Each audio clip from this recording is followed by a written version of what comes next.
Hello, and welcome to this Ingenta webinar, Connected Publishing through Online Communities with Zapnito. Ingenta produce various products for publishers, including publishing platforms, ideal for engaging readers, researchers, and other users, discovering relevant types of content you publish. Our platforms include Ingenta Edify, Ingenta Connect, Unity, Ingenta Connect, and Ingenta Open. These products cater for different business models and offer various hosting and branding options. Please get in contact with Ingenta to learn more. In this webinar, John Beer, CTO and co-founder of Zapnito, will discuss online communities for publishers. The internet has become a noisy place, and publishers are often challenged to connect with their readers, authors, and other key audiences. John will explain more about these challenges and discuss the benefits of creating your own online communities, targeted specifically at the people you want to connect with. He will discuss how communities can address those challenges and help you diversify revenue streams using some examples. Zapnito is a content-led community platform that helps publishers connect with the people that matter to their business. John is an experienced technical leader with 19 years experience implementing web technologies with a specialism in data delivery and online business intelligence systems. I will now pass you over to John. Thank you very much. Thank you, Mike. Thank you for the introduction, and I'd like to say welcome to everybody today to the webinar. So just moving on to the first slide. So as you know, we will be covering what we refer to as connected publishing through online communities. At the end of the webinar, there will be some contact details there. So if you want to just reach out to me, then please do so. So just moving on to the slides. So in terms of the agenda for today, about the webinar, we'll be covering the benefits of creating your own online communities. So those are things like obviously generating new revenue streams and engaging with your audience. We'll be looking at the challenges facing publishers today, which I expect most people on the webinar will be familiar with, reaching their audiences and how online communities can help. We'll also talk about some examples of how publishers can use online communities to diversify revenue streams, which is obviously particularly interesting, I expect, to most people. And then towards the end of the webinar, we'll cover off some case studies, Springer Nature and Central Media and Future Science Group, which are case studies from Zapnito.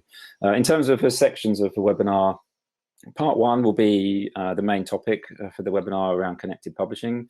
We'll talk through some ideas and thoughts from Mark Allen, who's a former Wiley CEO on connected publishing.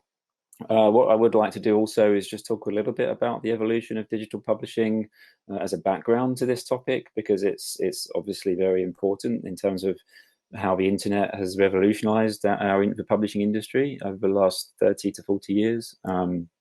We'll cover data ownership and customer ownership, which is obviously alluding to on this agenda in terms of the big social giants, Facebook and Google and so on. We'll talk about connected content as a concept, and then we'll move on to some ideas around building communities around trusted brands, which is obviously very important. And so that will be part one, and then part two we'll move on to some case studies, which I've already referred to, and then at the end of the webinar we'll just talk a little bit more about Zapnito in terms of Zapnito's vision and what we're doing as a company. So part one, would like to just kick this off actually with a quote. This is from Mark.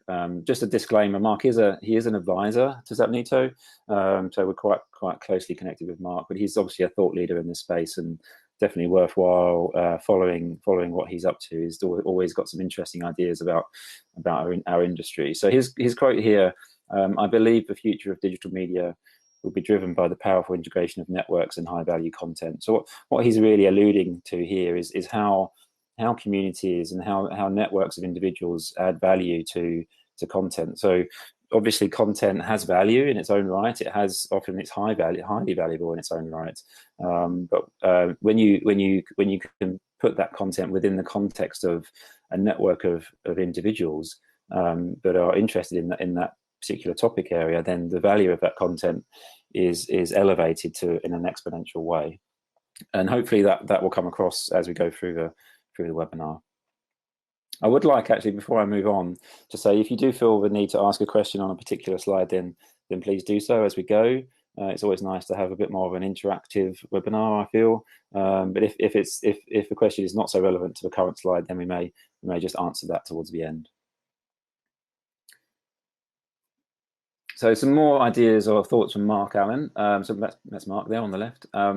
So essentially, previously publishing was essentially a broadcast medium, as I'm sure everyone on the webinar would know. It was essentially, publishers would take some content from an author or a researcher, they would edit it, they would print it into a magazine or a journal, and they would distribute it to their audience or their subscribers, and that worked very well for a long time, for 300 years or more. And so moving on to the current era of digital technology has enabled essentially direct connection between the reader and the publisher. So in the broadcast, prior to that, the information flowed in one direction, essentially from the author to the publisher to the reader, and there's no information coming backwards. And digital technology has essentially allowed the readers and the audience to communicate back to the publisher. And so that actually presents an opportunity to publishers to provide the tools to allow those readers to engage more. But how can they do that? And I think that's something we'll cover off, or that's something we will cover off on the webinar. And essentially, the third point as well here that Mark's making is that content consumers can actually interact directly with each other, which is actually quite, adds a third dimension to this challenge.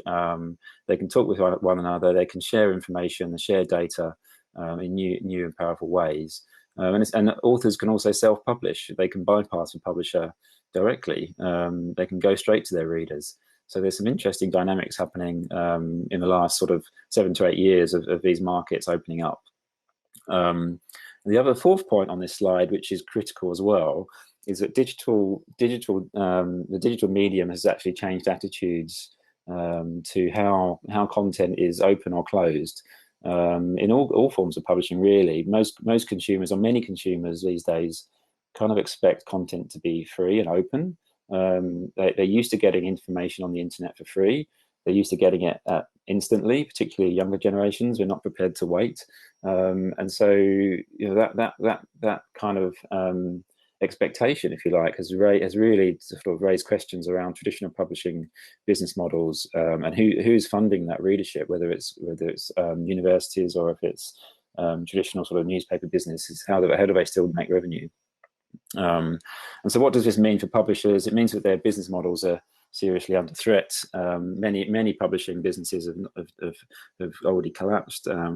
Lots of this industry is already having problems. So lots of these points will be very familiar to people on the webinar, I'm sure. But it's good to just cover them off as we lead into the concept of connected publishing. So the next slide is really about just a sort of an infographic of what I've just talked through, actually. So previously there was a static print-based type delivery mechanism for information, and that actually, audiences were quite loyal in that world. They would subscribe to a particular newspaper, or they would subscribe to a particular journal, and they were happy with that. And that, sort of pre 1990, I suppose, or pre 1995. And then moving on from there into sort of late 90s, very early 2000s, the publishing industry moved into more of a closed. They tried to implement a closed model of digital rights management, which is a phrase you never really hear anymore. DRM, paywalls and pay to consume, and that kind of a few publishers experimented that, but I don't think there's many successful examples of that back in those days. And then moving on to sort of 2004 onwards. Late 2000s, the social media revolution really happened. Sort of around 2004, Facebook, 2007, Twitter. Towards the end of that period, at that point there's 300 million bloggers out there, all publishing their opinions about things, claiming to be experts, claiming to be thought leaders, but no one really knows, do they actually know what they're talking about or not? And all of that content is, of course, open, and it's there for free. And that's led to the huge problem of noise, and a very familiar term, but we're all familiar with now, fake news. No one really knows if they read something on the internet if it's true or not. and the internet's flooded with cat videos. So unfortunately, the internet was not really at that point being used for what Tim Berners-Lee intended it to be used for, which was for experts to share and collaborate with one another. And so from the last blob there on the right hand side is actually where Zapnito is and our customers are sort of moving towards. It's a trust-based environment where established brands build communities of recognized experts, recognized individuals, and these communities are essentially curated by the brand, and they provide this connected content, connected publishing value amongst the brand. So it's nice to just put that in the context of the history to see how we've got to where we are today. So the next few slides are really talking about the data ownership, about who owns the customer now, where do we read, where do we search, and where do we buy, and everyone is very familiar these days with the digital landscape is very much dominated by the tech giants, the Facebooks and Googles and Amazons of this world, in terms of a B2C media. And then obviously in scientific publishing particularly, you've got things like Scopus, Google Scholar, ResearchGate, and Sci-Hub. And these are places where people go to get content first. They don't necessarily go to the publishing brands so much anymore. They'll go to those giants first. And this means that the value has migrated away from content and actually moved towards advertising and software and apps. In terms of software, I'm familiar with a few players in the publishing space who actually started off as software companies, and then through their software companies in the publishing space, and they've evolved into publishing companies, and their heritage is actually as software companies, which is quite an interesting viewpoint.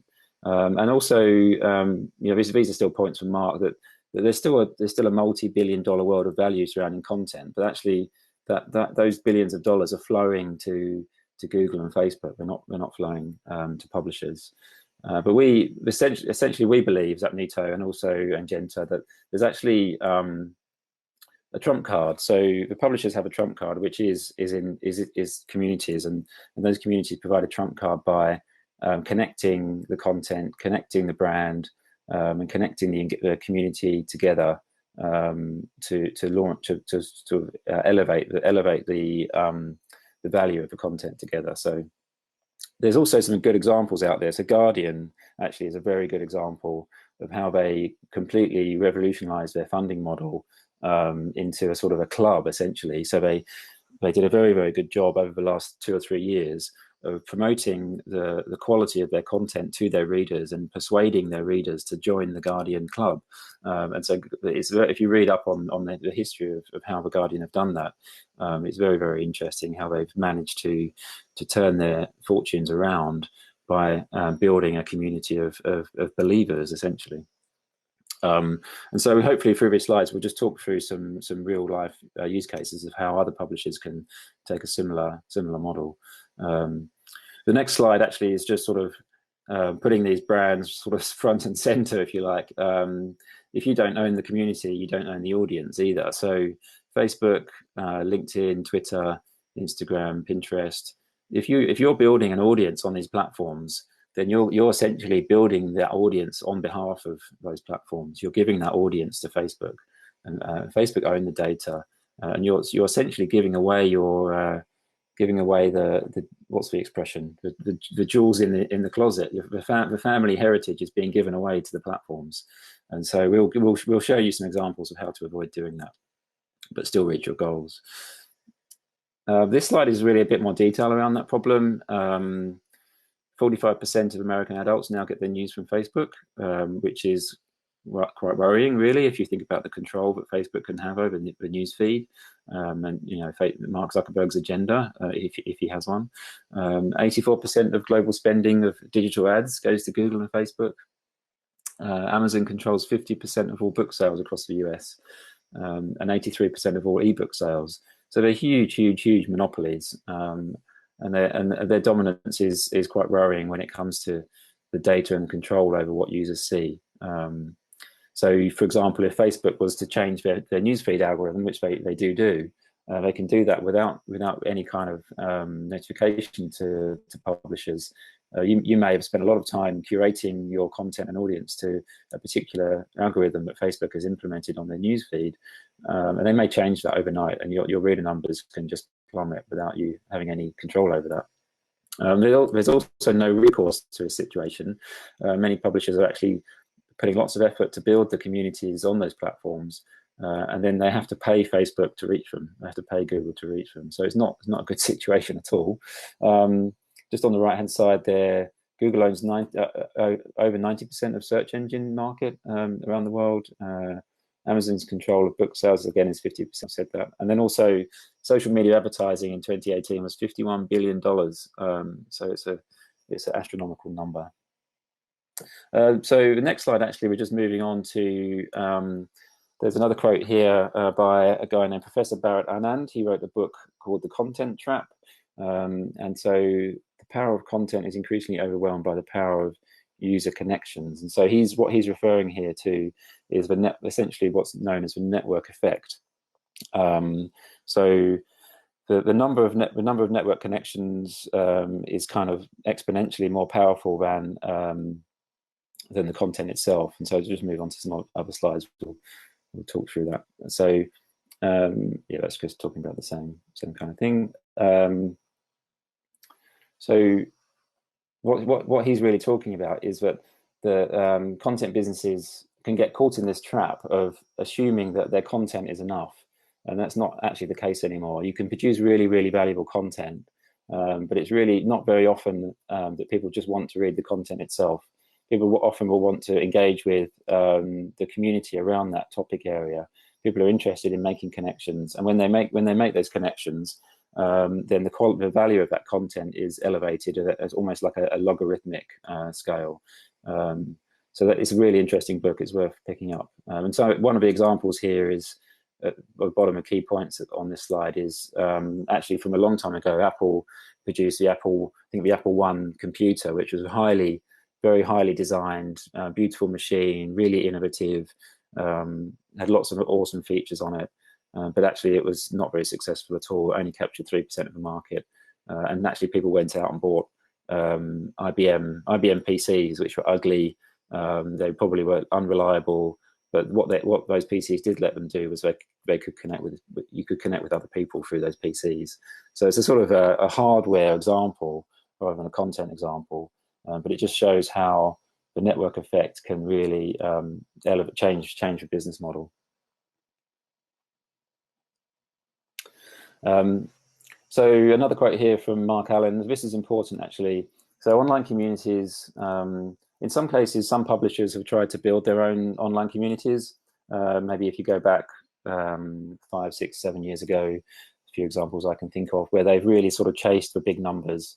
They've really tried to say, we're going to launch an online community for the whole of the scientific community, and their key metric that they've been chasing is getting all of the scientists in the world on their social network, and then I think pretty much all of those may have probably failed. So one thing that we've learned through time is actually successful communities are usually niche communities. They're actually communities in a specific topic, and they have direct brand relevance. And that's where you have sort of meaning. The communities on those niche communities provide some relevance. So it's not just about saying, okay, we want to have a community in all of chemistry, for example. You might want to have a community in biochemistry, and that's where people are talking and that's where people are interacting. So the niche aspect of this is very, very important to consider before you go off and launch an online community. So just talking about this a bit further, publishers need to find ways to harness what they already do well. And the key here is content and its trusted brands. And taking those two things together really it does obviously allow building communities around trusted brands to be successful.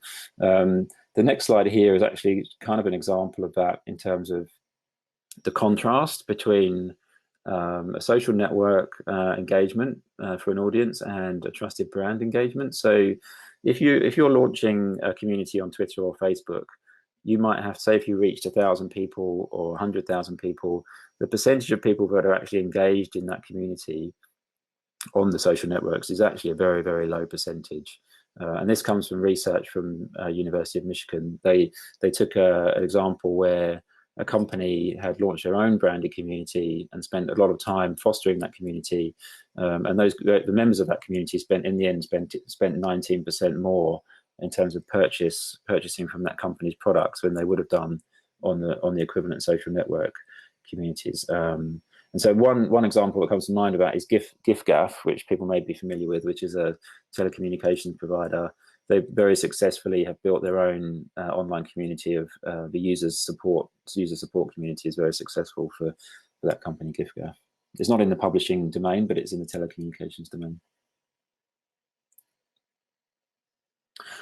So there's a quote here again. This is again from Mark. The most successful information providers will likely be those that are able to assist in curating information. And so again, this example, so The Guardian again is a sort of the groundbreaking use of the strength of their community to launch a new funding model, and then also Springer Nature communities of practice. I have linked on these slides out to examples, but unfortunately we can't give you a live demo during the webinar. So later on we'll just show you some screenshots of those.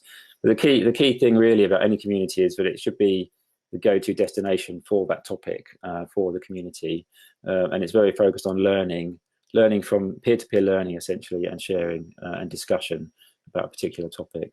And the other key element that's very, very important, actually it's probably the most important aspect, is the people themselves. It's very easy to think, oh, the content is enough, but in fact actually the people obviously are the ones that are creating the content. The people are the ones that are talking about the content, and their presence and being able to discover each other and talk with one another is absolutely critical. And so obviously the community will provide a space to discuss subjects they're interested in and learn from one another. We've talked about it not being about big numbers actually, but it's about necessarily niche communities. So you might have a community that only has 40 people in it, but that might be big enough for it to be relevant and useful for those people. So just summarizing some of the community benefits: new revenue streams through subscription content, and this actually can be subscriptions to user-generated content. If you've built a good enough community where your users are generating content on your behalf, you can actually generate subscription revenues to that content. Sponsorship through things like thought leadership, and obviously advertising as well. And advertising is actually quite successful because it's very, very targeted. In the case of online communities, advertising works quite well because it's so targeted. Event audience engagement, this is another good example. We have a client, the OECD. They've launched a community for all around their annual event, where they're engaging with economic thought leaders and policy makers in Europe and it's providing a sort of a 365 online community for the people that are going to the event every year. And they actually use it to provide guidance into the topics that the event should cover. Every time the event happens, they reach out to the community and say, what are the things that we should be talking about at the next event. Product development is an interesting one. It's actually very good. Community is a very good tool to provide guidance and insight into should you launch a new journal on a new topic. You can go to the community and get some very, very useful information about whether that's the right topic or the right niche for a new journal. And then obviously peer-to-peer learning and company-led learning are things that can happen on online communities. Ultimately, though, this word here, trust, is kind of the elephant in the room, if you like, around why this is so important. If you connect your brand, it's very likely that your brand already has that trust factor. And so, but if you can put your brand alongside the community itself, then that's when the magic happens. So just moving on to, so that concludes part one. Hopefully that's given you a sort of an overview of what we mean by connected publishing. And just to illustrate some of those as examples, we'll move on to part two, which will cover some case studies. So the quote here from Phil Garner, he's the Managing Director of Future Science Group. The Future Science Group are mainly a scientific publisher, mainly open access journals based in London, and they've really actually generating quite a significant proportion of their revenue now is coming from advertising and sponsored thought leadership on their online communities. The next slide is just saying basically the same thing, a bit of a background into FSG. They were really looking back in 2014. They're actually an early customer for Zapnito. They were really looking to build new ways to diversify their revenue. At that time, open access was still relatively new. I think it's not so huge as it is now.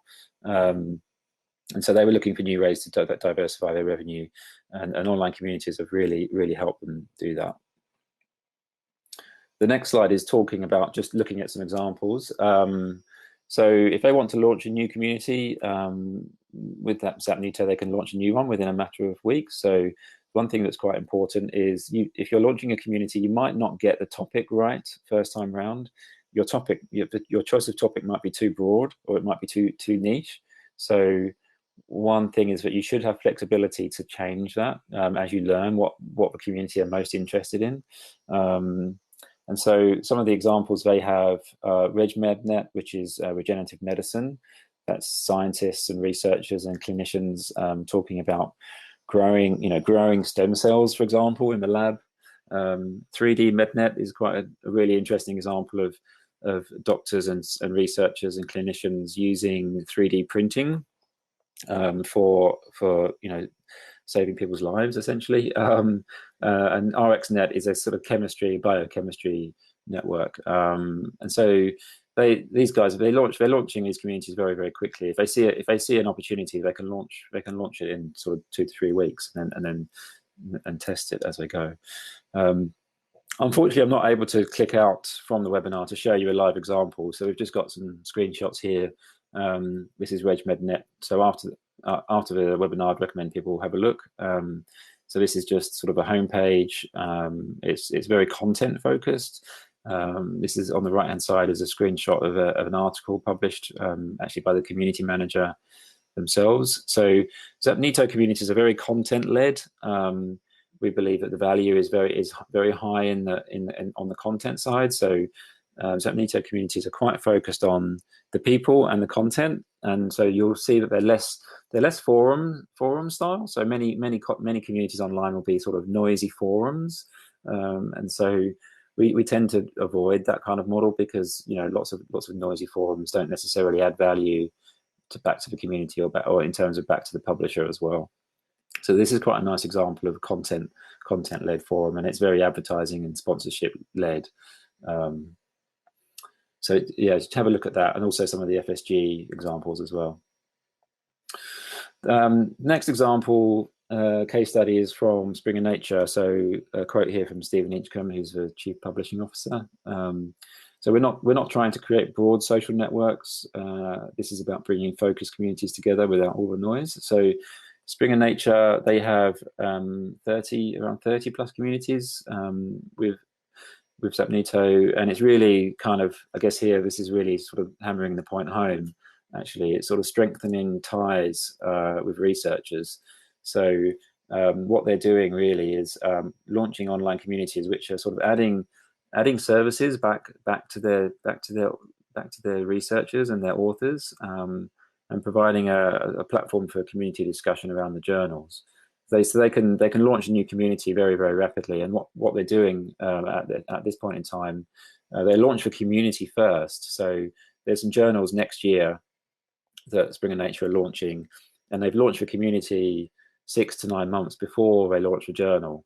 And then they're using a journal to really get the community corralled around the topic, if you like.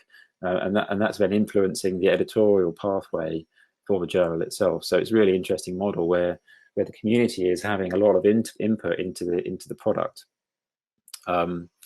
So some of these bullet points here. So they've had 1.6 million page views on the various communities. Over 2,000 last year, over 2,000 items of content, and that's content coming from the community. It's not content coming from Springer Nature's editorial team. It's it's really very successful. And these are very niche focused communities, providing a sort of a safe space away from social noise. And it's also, as I mentioned, kind of a good way for the researchers to engage with Springer Nature itself. So imagine you're a postdoctoral researcher at a university, you're finishing your research, and you can actually engage with the editorial team at Nature itself, which is quite an interesting place to be. So some of the, on the right hand side here, there's 4 kind of use cases, I suppose, that Springer Nature use Zapnito for online communities. There's the classic scientific research communities where they have a community which is aligned very closely to the journal. So one of the screenshots I'll show you next is the Ecology and Evolution journal. And so that's very closely aligned to the journal. But then they also have communities which are more sort of horizontal, if you like, where they're just going through not so closely related to the journal itself, but more cross-cutting across a different topic area.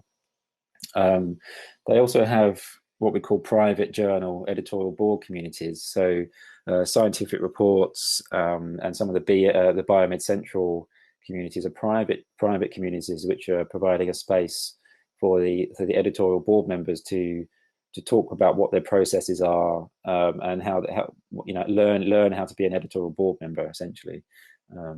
They also have thought leadership sites. So this small screenshot here is from an example, which is Yakult, which is a yogurt drink.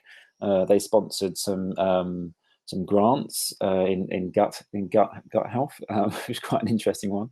And then there's also online training products where Springer Nature are launching training material delivered by the editorial team at Nature and then sold through to the universities. So you might be a University of Oxford, the University of Cambridge, and have access to training products from the editorial team. So again, on the left-hand side, generating revenue.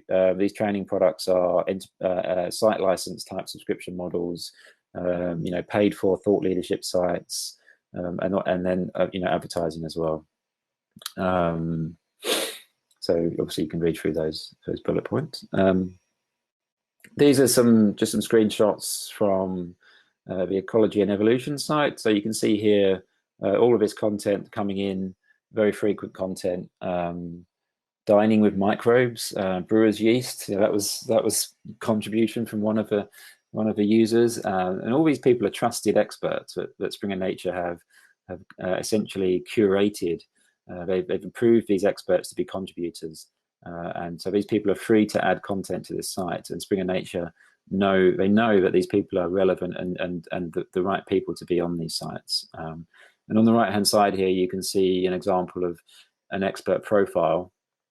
Tiago Simões, he's one of their contributors, and so as a visitor to this community, I can see his popular content. I can contact him. I can see that he's from Harvard University. I can see the topics he's contributed to, and so other examples of expert profiles will also show other people that are similar to him. So to facilitate peer-to-peer networking, for example. So that's just an example. I would recommend going to this site as well, Ecology and Evolution Community. I should have put the domain name on here, but I can send it to you afterwards if you're interested. Another example is Nature Masterclasses that I referred to briefly on the case study slide. This is an example of where Springer Nature have launched an online training community. On the right-hand side, you can see an example of a training course. So this is a training course in scientific writing, and they've got 5 or 6 modules. So there's a module on what makes a great paper. So as a subscriber to this content, I can watch videos, I can read content from the editorial team. So I can learn from Chris Surridge, as an example, what makes a great paper. So that's, as a researcher publishing my research for the first time, it's a very useful resource. The next one is an example of a scientific reports editorial site that I referred to. So this is a private community, so unfortunately I can't show you any screenshots from that, but it's just a good example of what a private community can look like in the sense that these can be quite closed communities as well. If there's some type of workflow which requires people to join. I'm just going to move a bit faster because I think I'm sort of running out of time a little bit. So one nice thing about Springer Nature actually is because they have so many communities, there's over 30. Within Zapnito's model, these communities they're actually interconnected. And so I think this slide's not showing up so well on the webinar, but these clusters are actually different communities. And each little dot is a person. So you can see how what we're providing Springer Nature is a visualized way of visualizing how these communities are interacting, and how knowledge is being shared between communities.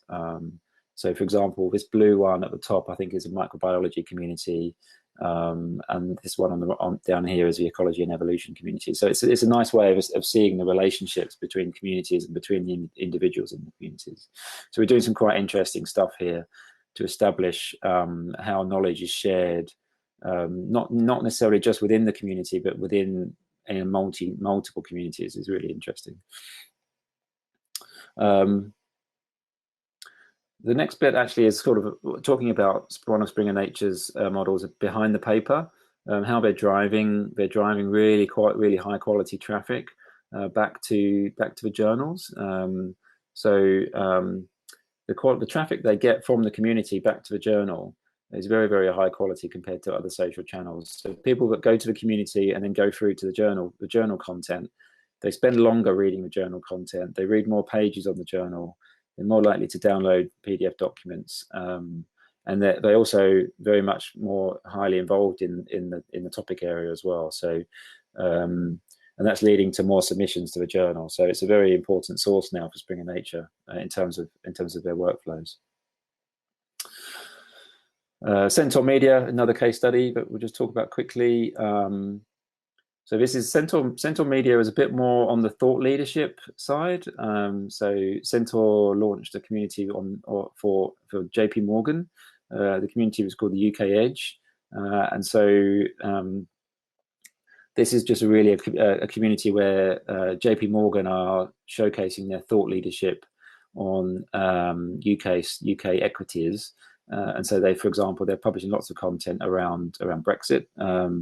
Around what the Financial Conduct Authority is doing, recession, and then also the JP Morgan analysts themselves are here front and center.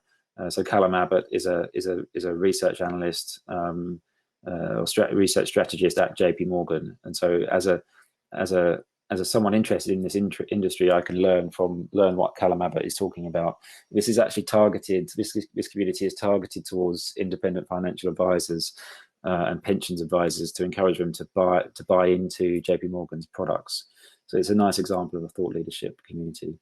They also have a community called the Oyster Catchers, which is what I would call a directory model. And so Oyster Catchers is really it's a club of advertising agencies. So on this community, you've got lots of the leading advertising agencies in the UK.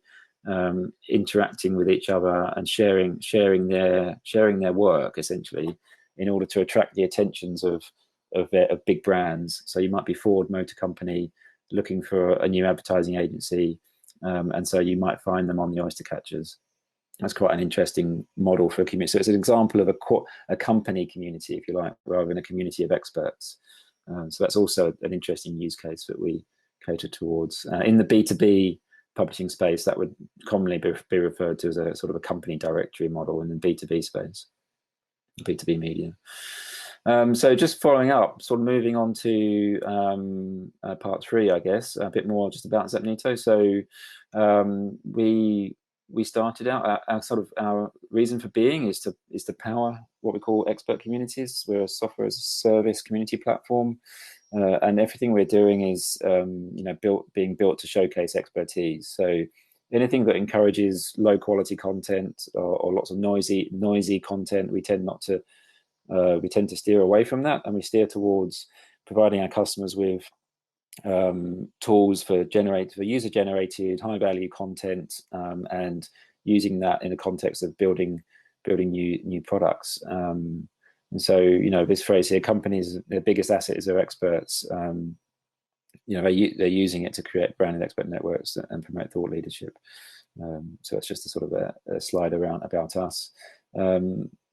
These are just some more examples here. Evolution, we talked about. Vitality is an interesting one. That's where their Vitality is promoting towards sort of mortgage advisors, life insurance advisors. It's a thought leadership use case. Financial Times is another one where they're promoting business learning to executive learning through Financial Times and IE University. The next slide is just summarizing a bit around sort of the capabilities that Zapnito as a platform has. So it's kind of essentially a blend of collaboration tools and content publishing tools. So on the left-hand side, sort of social collaboration, conversations between people. It's very people-focused, peer-to-peer networking. And then on the right-hand side, sort of content marketing, thought leadership, and multi-networks.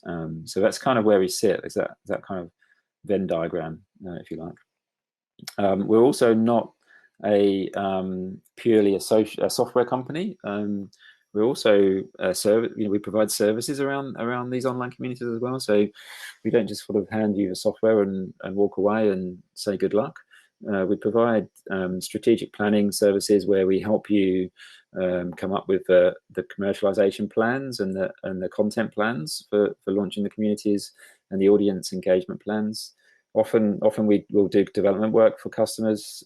Some customers will want a specific feature, so those customers might say, look, John, we really like to have this feature, but we're happy to pay to have it built. And so we'll have an agreement with them where they're essentially contributing an idea into the Zapnito platform ecosystem, and then Zapnito will make that available to other customers as well. So Springer Nature, for example, has sponsored, being one of our bigger customers, they have sponsored lots of different features on the platform, and those platforms are then available to other customers. So when you buy into Zapnito, you're actually sort of joining a club, if you like, of publishers that are sort of using similar tools.